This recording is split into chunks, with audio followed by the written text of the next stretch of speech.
Dear Narendra Modi, today I address this video to you directly. Recently, in your rally, you have pointed out that the South Goa candidate from Congress has spoken against the Constitution, and this is the greater conspiracy by the Congress against the Constitution of India.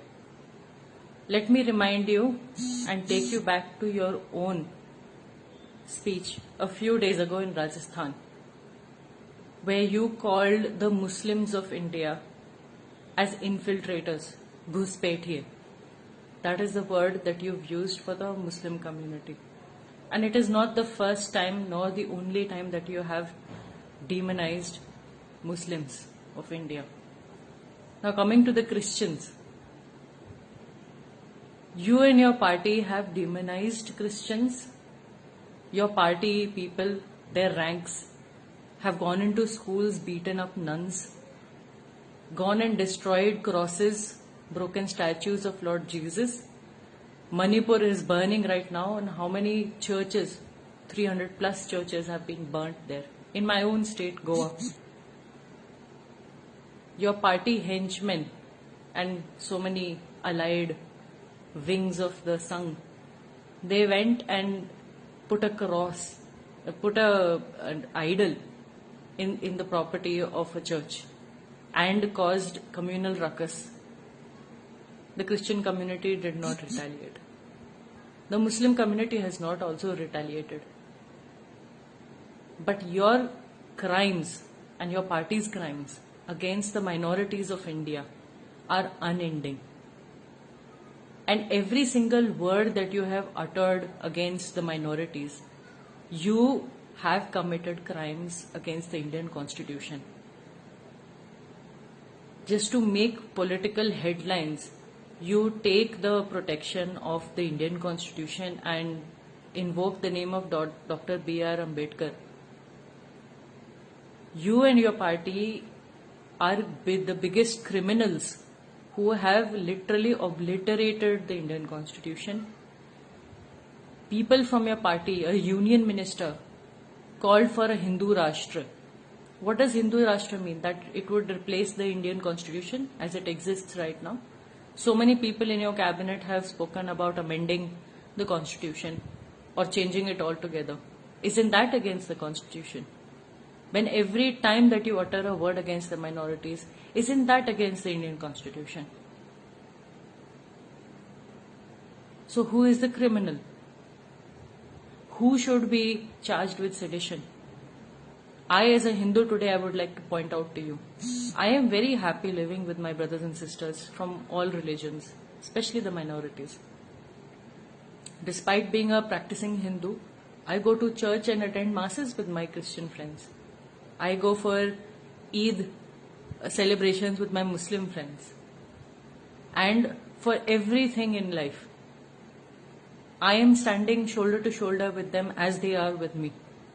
That is the essence and idea of India, which is enshrined in our Indian Constitution. If you would have bothered reading the Indian Constitution, it speaks about equality, fraternity. These two words, I don't think they exist in your dictionary. I, as a Hindu today, I would like to point out to you that you, of all the people, have no ethics.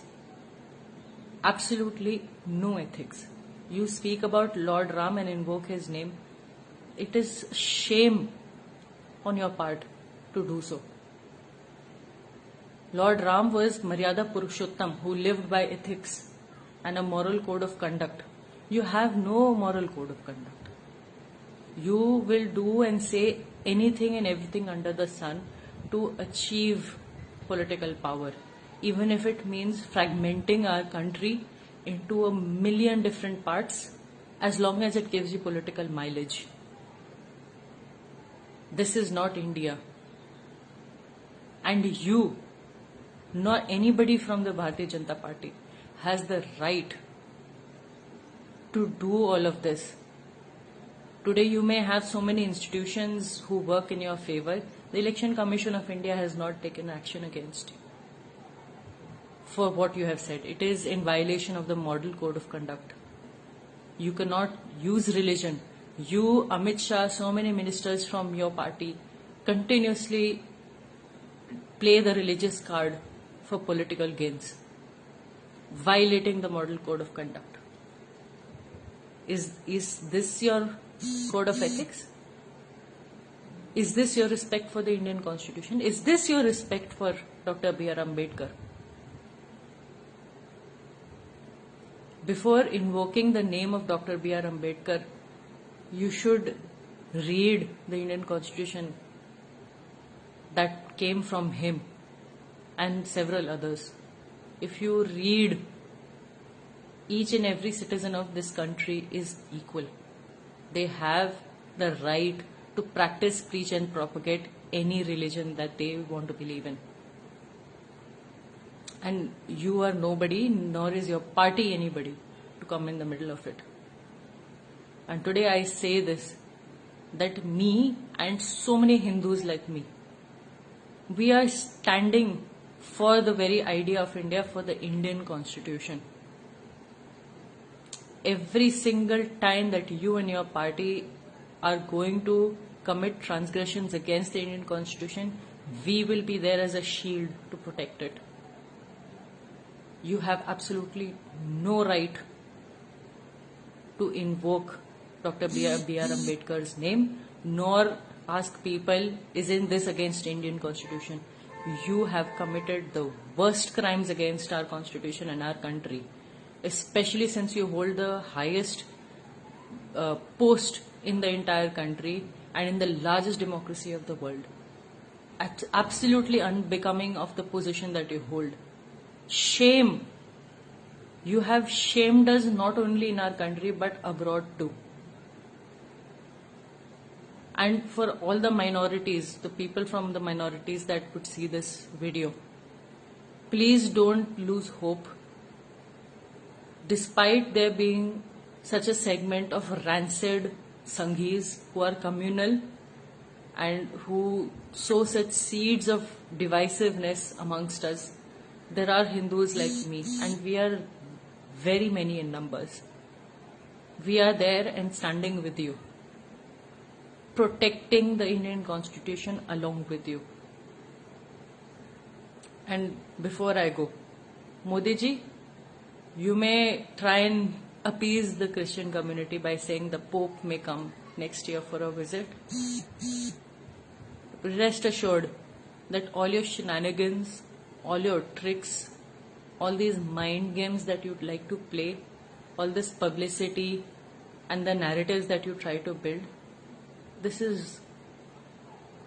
your mask has fallen. We all understand that you are nothing but a compulsive liar and you engage in mass gaslighting of the people. You don't even remember a few days ago what crime you committed against the Indian Constitution, and you said what you said after that. Shame on you.